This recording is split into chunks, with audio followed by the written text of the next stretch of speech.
பிரபஞ்ச அனுபவம் 6வது பகுதி. கோவில்பட்டியில் கலைஞர் அவர்கள் தலைமையில் பெரிய மாநாடு, ஏகப்பட்ட கூட்டம். அந்த மகாநாட்டில் விசேஷம் என்னன்னா,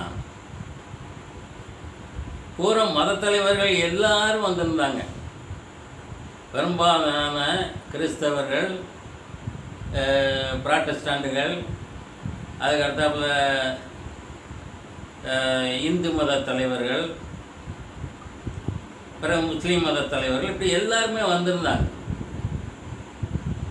ஒரு மத கூட்டம் மாதிரி இருந்தது. ஏனென்றால் சிறுபான்மையினருக்கு சலுகை வேணும் அப்படிங்கிறதுக்காக கலைஞரை வைத்து ஒரு மகாநாடு நடத்தினார்கள். நான் சொல்கிறது 40 வருஷத்துக்குள்ளே இருக்கும். நான் சின்ன பிள்ளை அப்போ, எனக்கு ஒரு 10-30 வயசு இருக்கும். அந்த மகாநாட்டில் நான் கலந்துருந்தேன். எல்லோரும் பேசினாங்க. எல்லோரும் என்ன பேசினாங்கன்னா, எங்களுக்கு இந்த சலுகை வேணும், அந்த சலுகை வேணும், சிறுபான்மையினருக்கு வெளிநாட்டு உதவியெல்லாம் வரதுக்கு தடுதல் இருக்கக்கூடாது, எங்களுடைய மேனேஜ்மெண்ட்டுக்கு அந்த தொகையை கூட்டி கொடுக்கணும், இப்படி பல காரியங்களை பேசினார்கள். ஆனால் கடைசியில் குன்றக்குடி அடிகளார் பேசினார். அவர் பேசி ரொம்ப நல்லா இருந்தது. என்ன பேசினார் என்றால், நமக்கு இந்த கூட்டம் தேவையில்லை, நாம் இவர்களிடம் ஒவ்வொரு கோரிக்கையாக வைத்து பெற வேண்டிய அவசியமில்லை, நாம் நினைப்பது நடக்க வேண்டும், நடக்கும்.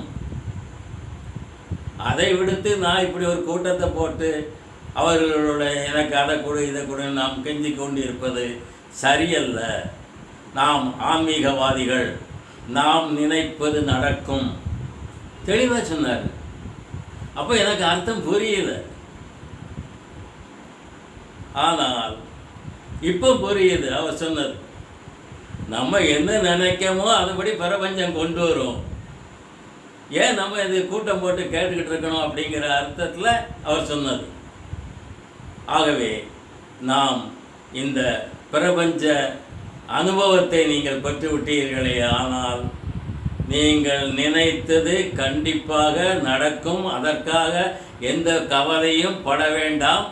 ஆனால் எதிர்ச்சொல் வராமல் பார்த்து கொள்ள வேண்டும். எதிர்ப்பு இல்லாத அளவுக்கு நீங்கள் செய்தீர்களே, ஆனால் பிரபஞ்சம் உங்களை நன்றாக நடத்தி அதற்கு வேண்டிய சந்தர்ப்ப சூழ்நிலைகளை உருவாக்கி உங்களை மேலும் மேலும் உயர்த்தும் என்று கூறி விடைபெறுகிறேன். வணக்கம்.